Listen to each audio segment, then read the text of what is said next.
Good morning बच्चों। आज हम लोग क्लास 10 का न्यू चैप्टर स्टार्ट कर रहे हैं, कोऑर्डिनेट ज्योमेट्री। बेसिक कंसेप्ट जो था कार्टेशियन प्लेन वगैरह का नॉलेज हम लोग क्लास 9 में कर चुके हैं। तो आज जो न्यू टॉपिक जो हम लोग कोऑर्डिनेट ज्योमेट्री स्टार्ट कर रहे हैं, तो फर्स्ट हम लोग स्टार्ट करेंगे डिस्टेंस फार्मूला के नाम से जानेंगे। यानी 2 पॉइंट दिया हुआ है कार्टेशियन प्लेन पर और ये दोनों पॉइंट का आपको डिस्टेंस निकालना है। तो इसको हम बिना बात इधर उधर के किए हुए एकदम टू द पॉइंट पर आ जाते हैं और डिस्टेंस निकालने का फार्मूला पहले सीखते हैं, उसके बाद इस पे कुछ प्रॉब्लम सॉल्विंग कर लेंगे। तो बेकार की बात खत्म, क्लास स्टार्ट। तो एक पॉइंट ये दिया हुआ है ए, ये कार्टेशियन प्लेन पहले समझ लेते हैं कि क्या हम लोग का क्लास आज हम लोग को करना है। तो ये कार्टेशियन प्लेन है। ये कार्टेशियन प्लेन जो दिया हुआ है, जो कार्टेशियन प्लेन का हम लोग डिस्कस क्लास 9 में कर चुके हैं कि एक्स एक्सिस और वाई एक्सिस इंटरसेक्ट करता है, इसी को हम लोग कार्टेशियन प्लेन कर रहे हैं। एक पॉइंट ए है, इसका कुछ ना कुछ कोऑर्डिनेट होगा, और एक पॉइंट बी है, एक यहां पॉइंट है। तो मान लेते हैं कि एक पॉइंट ये है x1 और ये है दूसरा y1 और यहाँ है x2 और ये है y2। अब ये दोनों पॉइंट का बीच का डिस्टेंस निकालने के लिए सीखेंगे। तो फर्स्ट जो बेसिक बात जो आएगा आपके पास, डिस्टेंस जो है कभी भी निगेटिव नहीं होता है। तो जो भी इसका लेंथ आएगा डिस्टेंस ए और बी का, वो हमेशा पॉजिटिव होगा। ये बात समझ में आया? तो फर्स्ट हमको डिस्टेंस फार्मूला का फार्मूला ड्राइव करके सीखना है, उसके बाद हम लोग को प्रॉब्लम सॉल्विंग करना है। तो स्टार्ट करते हैं, देखते हैं। तो फर्स्ट एक फिर से आप समझ लिए हैं कि क्या करना है आपको आगे। यहां से हम लोग स्टार्ट कर रहे हैं कि ये एक कार्टेशियन प्लेन है।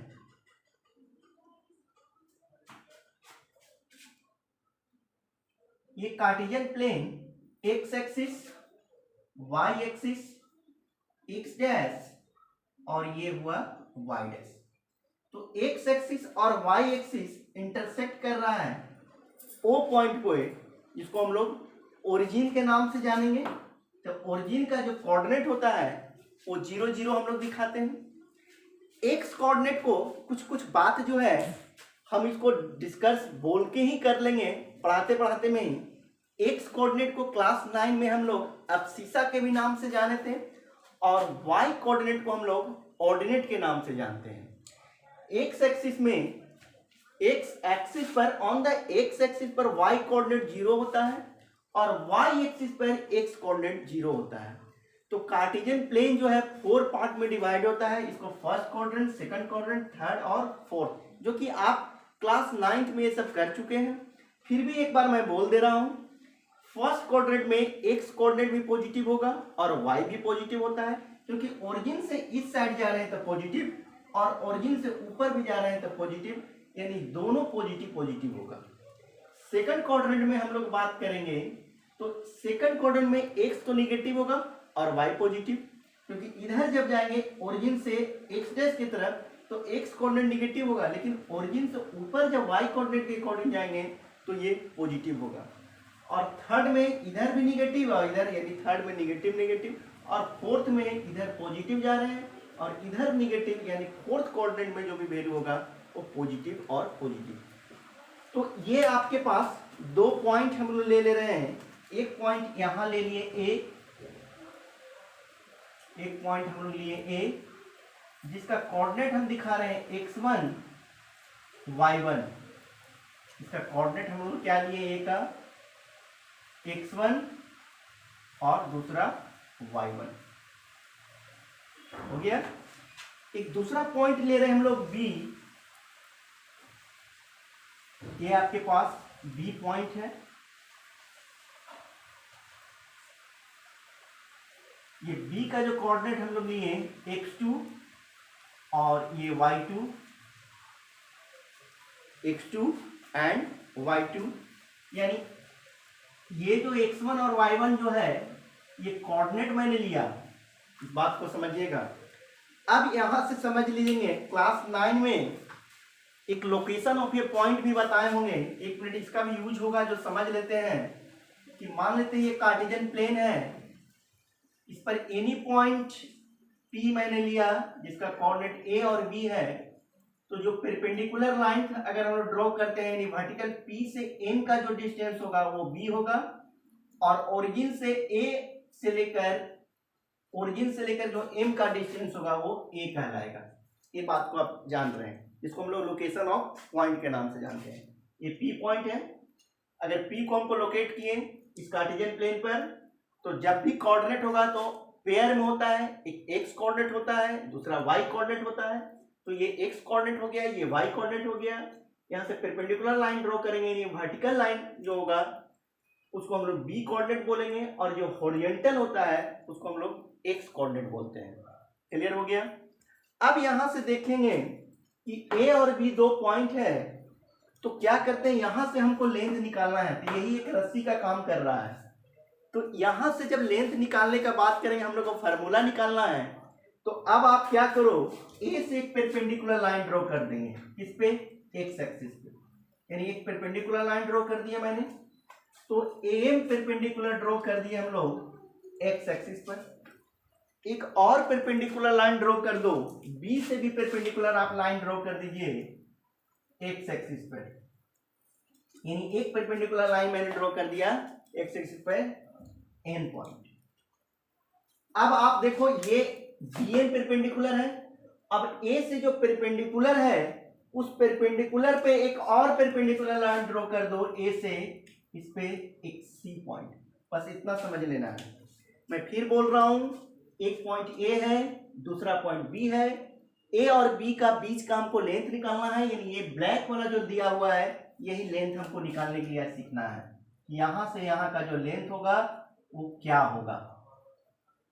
तो मैंने क्या किया, ए से एक परपेंडिकुलर लाइन ड्रॉ कर दिया, एक बी पॉइंट से परपेंडिकुलर लाइन ड्रॉ कर दिया, और एक मैंने क्या कर दिया, जो परपेंडिकुलर बीएन हम लोग दिए थे उसी से एक एसी परपेंडिकुलर लाइन ड्रॉ कर दी।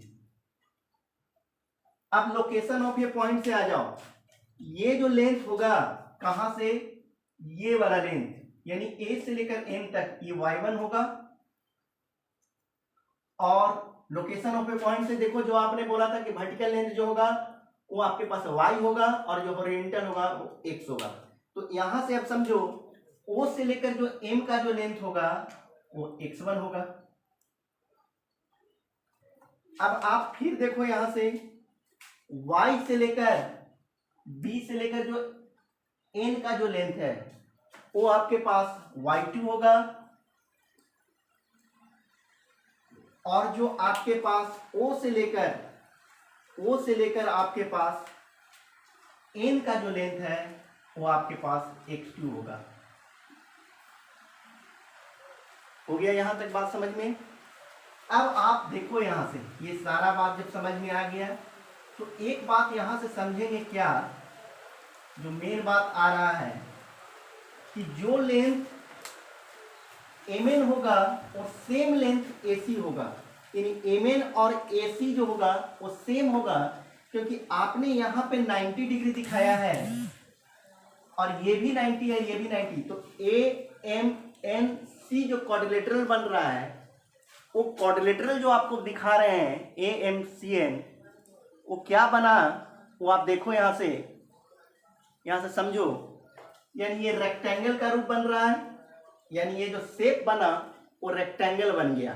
तो अब यहां से देखो, अब जरा बढ़िया से समझना, कहीं पे कोई कंफ्यूजन के बात नहीं आना चाहिए। यानी देखो अब कि mn इज इक्वल टू मेरे पास क्या मिल रहा है कि mn is equal to ac। तो अगर हमको mn लेंथ निकालना होगा तो ये पूरा लेंथ में से इस लेंथ को माइनस कर देंगे तो आपके पास mn निकल जाएगा। यानी आप क्या करोगे कि mn निकालने के लिए ON माइनस OM कर देते हैं, इक्वल टू क्या होगा, mn हो जाएगा। तो OM कितना है, यहां से ON x2 है, और OM कितना है, x1 है, तो आपके पास निकल गया MN इक्वल टू निकल गया, ये जो लेंथ है यहां से आता है x2 माइनस x1, यानी क्लियर हो गया कि ये भी लेंथ जो होगा x2 माइनस x1 ही होगा, क्योंकि ये दोनों लेंथ इक्वल है, यानी MN और AC इक्वल है यहाँ पे। अब आप देखो यहां से BC लेंथ निकालना है, तो देखेंगे क्या कि अगर आपके पास AM आपके पास y1 है, तो यहां से CN जो होगा वो भी y1 ही होगा, क्योंकि अपोजिट साइड इक्वल होगा, क्योंकि ये जो क्वाड्रिलेटरल है, रेक्टेंगल का शेप है, दैट इज ये दोनों शेप जो होगा, सामने वाला साइड जो है वो इक्वल होगा। क्लियर? तो अगर आपसे निकालने के लिए BC बात करेगा, तो आप क्या करेंगे, ये पूरा लेंथ में से ये लेंथ को माइनस कर दें, यानी BC फाइंड अगर करना है आपको, तो आप BN में से CN को माइनस कर देंगे तो BC होगा। तो BN आपके पास y2 है और CN आपके पास y1 है, तो y2 माइनस y1 हो जाएगा, यानी ये जो लेंथ आपके पास निकला BC, ये आपके पास कितना निकल रहा है, y2 माइनस y1 निकल रहा है। ये कहां से कहां तक, यहां से यहां तक हो गया। अब हमारे पास जहां चलना है, जो बात कर रहे हैं, हमको तो लेंथ निकालना है A से लेकर B का, सारा बात मेरे पास आ गया है। तो ये जो ट्रायंगल बन रहा है, कौन सा, इसको हटा रहे हैं, देखिएगा जो ट्रायंगल आपके पास शेप बना है, यानी कौन सा ट्रायंगल, ट्रायंगल ACB, यानी ये जो ट्रायंगल बन रहा है, इन ट्रायंगल ACB का बात करेंगे, तो यहां पे C पर 90 डिग्री है, क्योंकि इधर 90 है तो इधर भी ऑब्वियसली 90 ही होगा, क्योंकि ये राइट एंगल ट्रायंगल बन गया। तो ट्रायंगल से राइट एंगल ट्रायंगल बन गया, और AB जो लेंथ है, ये देख रहे हैं कि सबसे लॉन्गेस्ट लेंथ है, मींस ये हाइपोटेनस का काम कर रहा है।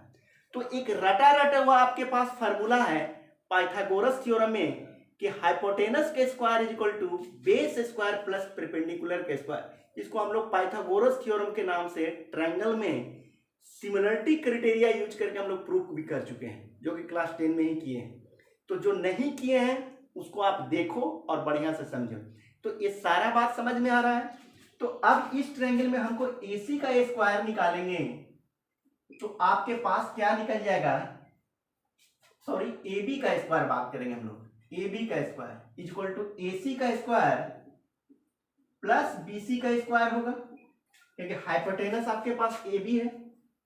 तो अब आप देखो AB का स्क्वायर यानी AC आपके पास क्या है, x2 minus x1, x2 minus x1 का होल स्क्वायर, और BC आपके पास है y2 माइनस y1 का होल स्क्वायर।